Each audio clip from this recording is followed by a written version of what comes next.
Welcome to the world of Thomas Shelby, जहां हर move एक गेम है और हर एपिसोड एक वार्निंग।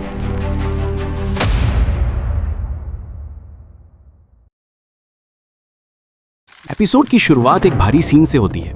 टॉमी अपने भाइयों और गैंग के लोगों को एक जगह इकट्ठा करता है। वो एक गहरी सांस लेकर कहता है, हम आज करने वाले हैं। लेकिन बस यहीं तक। टॉमी आगे कुछ नहीं कहता। उसकी आंखों में वो पुराना शेल्बी कॉन्फिडेंस है और दर्शक सोच में पड़ जाते हैं कि टॉमी आज करने क्या वाला है, क्योंकि माहौल से साफ पता चल रहा है कुछ बड़ा होने वाला है। दूसरी तरफ इंस्पेक्टर कैम्बल एकदम अलग मूड में।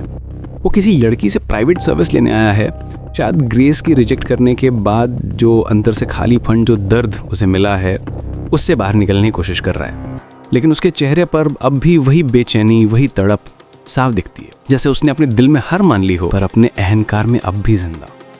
कैम्बल अब एक टूटा हुआ इंसान है और उसकी नफरत टॉमी और ग्रेस दोनों के लिए अब और गहरी हो चुकी है। उधर ग्रेस को एक खत मिलता है, कैम्बल का लिखा हुआ। वो खत धीरे धीरे खुलती है और पढ़ती है। डियर ग्रेस, मैं ये पत्र तुम्हें बहुत भारी मन से लिख रहा हूँ। मुझे ठीक ठीक पता है तुमने क्या किया और किसके साथ किया। मैं अपनी रिपोर्ट में इसका जिक्र नहीं करूँगा, लेकिन तुम्हें ये पता होना चाहिए कि मैं जानता हूँ तुमने खुद को उस आदमी के हवाले कर दिया जो तुम्हारा कट्टर दुश्मन है। ये ना सिर्फ देशद्रोह है बल्कि घिनौना भी। तुम्हारे पिता को तुम पे शर्म आएगी। और जहाँ तक मेरी बात है, मैं बस इतना कहूँगा कि तुमने हर उसूल, हर सम्मान का मानक तोड़ दिया जो तुम्हारा जन्मसिद्ध अधिकार था। और किसके लिए? प्यार के लिए। ग्रेस ये खत पढ़ती है। उसकी आंखों में हल्की नमी है, लेकिन चेहरा बिल्कुल स्थिर, जैसे उसे अपने फैसले का कोई अफसोस नहीं, क्योंकि अब ग्रेस सिर्फ एक अंडरकवर एजेंट नहीं रही। वो अब सच में टॉमी से प्यार करने लगी। तो दोस्तों, एपिसोड के पहले कुछ मिनटों में ही हमें साफ महसूस होता है टॉमी की चाल, कैम्बल की हार और ग्रेस का बदलता दिल। टॉमी अपने सूट का पैसा देने उसी दुकान में पहुंचता है, लेकिन मालिक एक अजीब खबर देता है। मिस्टर कैम्बल यहाँ आए थे और उन्होंने प्राइवेट सर्विस ली। टॉमी एक सेकंड के लिए चुप रहता है, फिर सीधा कैम्बल के पास पहुंचता है। दोनों के बीच होती है टकरार भरी बात। टॉमी की जज्बात और कैम्बल का गुस्सा दोनों एक दूसरे को तोड़ने पर तुले। एक तरफ पावर और पॉलिटिक्स, दूसरी तरफ इमोशन और रिवेंज। ये सीन दिखाता है कि टॉमी और कैम्बल के बीच अब सिर्फ दुश्मनी नहीं, पर्सनल हेट्रेड शुरू हो चुकी है। आडा अपने बच्चे को सुनाने की कोशिश कर रही है। पॉली पास बैठी है। दोनों के बीच एक गहरी बात होती है। पॉली बताती है कि हमारे 2 बच्चे थे, एक 3 साल का और एक 5 साल का। उन्हें मुझसे छीन लिया गया। उसकी आंखों में वो दर्द है जिसे शब्द में बयान नहीं किया जा सकता। बात बढ़ती है और टॉमी का जिक्र आता है। पॉली कहती है, आडा, उसे माफ कर दो। लेकिन आडा के दिल में अभी भी जलन है। वो इनकार कर देती। पॉली कहती है, आज कुछ बातें हैं जो तुम्हें जाननी चाहिए। और बस यही कहकर सीन कट हो जाता है।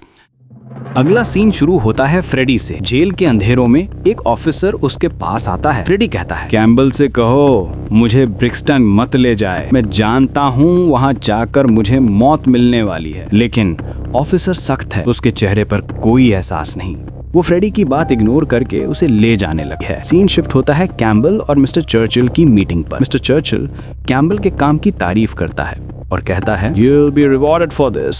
फिर वो पूछता है, ग्रेस का क्या हुआ? वो भी तो तुम्हारी अंडरकवर एजेंट थी, उसे भी इनाम मिलना चाहिए। कैम्बल चुप रहता है, क्योंकि वो जानता है ग्रेस ने उसका दिल तोड़ा है और अब पीकी ब्लाइंडर्स के साथ खड़ी है। लेकिन वो मिस्टर चर्चिल को ये सच नहीं बताता। बातें बढ़ती हैं और चर्चिल कहते हैं, पीकी ब्लाइंडर्स को खत्म करना जरूरी है। कैम्बल के चेहरे पर एक हल्की सी मुस्कान, जैसे वो इस मिशन के लिए सब कुछ तैयार कर चुका हो। कैमरा धीरे धीरे जूम आउट होता है और सीन कट हो जाता है। ये मोमेंट शो करता है पावर और पॉलिटिक्स का डेंजरस मिक्स। एक तरफ कैम्बल का ऑब्सेशन, दूसरी तरफ चर्चिल का मिशन, और बीच में अटकी हुई है ग्रेस, जिसकी लॉयल्टी अब दोनों तरफ से टूट चुकी है। सीन शुरू होता है एक फैमिली मीटिंग से। टॉमी ने सभी भाइयों और गैंग के लोगों को बुलाया है। माहौल में एक अलग ही टेंशन है। सबको लगता है कुछ बड़ा होने वाला है। टॉमी टेबल के सामने खड़ा होता है और कहता है, अब वक्त आ गया है बिली किम्बर को खत्म करने का और उसकी जगह लेने का। यानी टॉमी अब छोटी लीग से निकलकर पूरे बर्मिंघम का किंग बनने जा रहा है। वो ये भी बताता है कि ली फैमिली अब उनके साथ है, क्योंकि जॉन और एस्मे की शादी ने शेल्बी और ली फैमिली को एक कर दिया है। ये पहली बार है जब शेल्बी गैंग किसी बड़े दुश्मन के खिलाफ पूरे सिस्टम के साथ लड़ने जा रही है। तभी पॉली रूम से बाहर जाकर एडा को बुलाती है, और जब एडा अंदर आती है उसके कदम धीरे धीरे बढ़ते हैं, लेकिन उसके चेहरे पर दिख रहा है वो टॉमी को माफ कर चुकी है। ये मोमेंट छोटा है लेकिन इमोशनली शो का एक टर्निंग पॉइंट है। टॉमी ने अपनी एक और चाल से सिर्फ गैंग नहीं, अपनी फैमिली भी वापस जीत ली है। आइए आगे देखते हैं, क्या टॉमी का प्लान सच में कामयाब होगा, और अगर हुआ तो उसके बदले उससे क्या कीमत चुकानी पड़ेगी। अब सीन शिफ्ट होता है। फ्रेडी थोड़ा घबराया हुआ है। उसके मन में सिर्फ एक ही सवाल, अब क्या होने वाला है। तभी ऑफिसर रुकता है और कहता है, तुम आजाद हो, मुझे पीकी ब्लाइंडर्स का ऑर्डर मिला है तुम्हें छोड़ने का। फ्रेडी कुछ पल के लिए हैरान रह जाता है।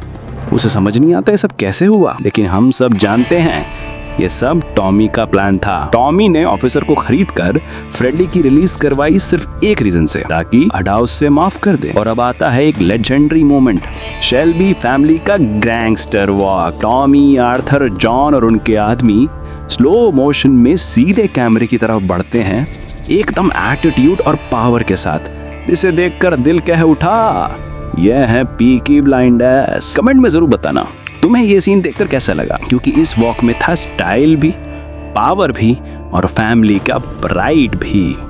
अरे भाई, अगर वीडियो देखकर दिमाग की बत्ती जली हो तो 50 लाइक्स या 50 कमेंट्स ठोक दो, वरना अगला पार्ट हम अपने तक ही रख लेंगे। और हाँ, अगला पार्ट देखने के लिए फिल्म टेप्स को सब्सक्राइब कर लो, वरना बाद में ढूंढते रह जाओगे वो वीडियो कहाँ गया।